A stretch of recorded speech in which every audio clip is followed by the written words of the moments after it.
اعوذ باللہ من الشیطان الرجیم، بسم اللہ الرحمن الرحیم۔ اسلامی معلوماتی ویڈیو شروع کرنے سے پہلے تمام دنیا کے مومن مسلمان بھائیوں کو ہمارا سلام، السلام علیکم ورحمۃ اللہ وبرکاتہ۔ سوال: قرآن کریم کی 5 ایسی صورتیں بیان کیجیے جن کا آغاز الحمدللہ سے ہوتا ہے۔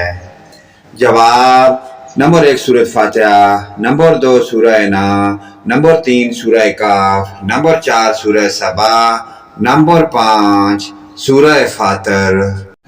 سوال: قرآن کریم کی وہ صورتیں کتنی ہیں جن کا آغاز حامیم سے ہوتا ہے، جن کو حامیم کہا جاتا ہے؟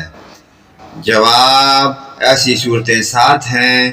نمبر 1 سورہ غافر، نمبر 2 سورہ فصلت، نمبر 3 سورہ احزاب، نمبر 4 سورہ دخان، نمبر 5 سورہ جاثیہ، نمبر 6 سورہ اعراف، نمبر 7 سورہ شورى۔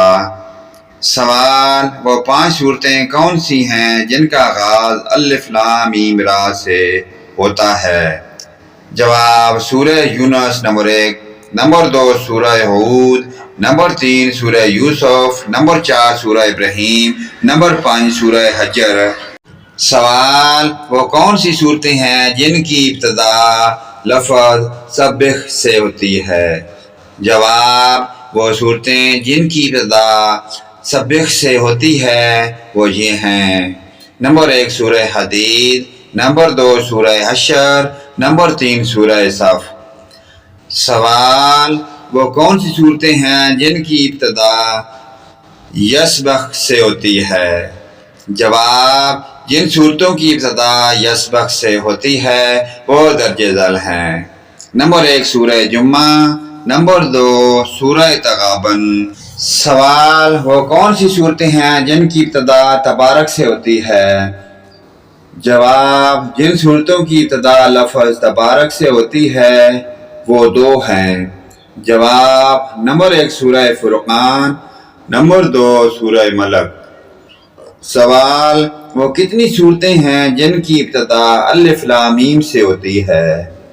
جواب: وہ صورتیں یہ ہیں: سورہ بقرہ، سورہ آل عمران، سورہ عنکبوت، سورہ روم، سورہ لقمان، سورہ سجدہ۔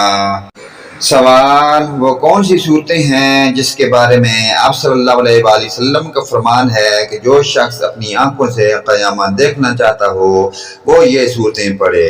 جواب: سورہ تکویر، سورہ انفطار، سورہ انشقاق۔ پیارے دوستو، ان پیاری دینی معلومات کو آگے اپنے والدین، رشتہ داروں، عزیز و اقارب کے ساتھ شیئر کریں۔ اللہ پاک کی ذات ہمیں ان پیاری دینی معلومات پر عمل کی توفیق عطا فرمائے۔ ویڈیو اچھی لگے لائک، کمنٹ اور شیئر کریں، آمین یا رب العالمین۔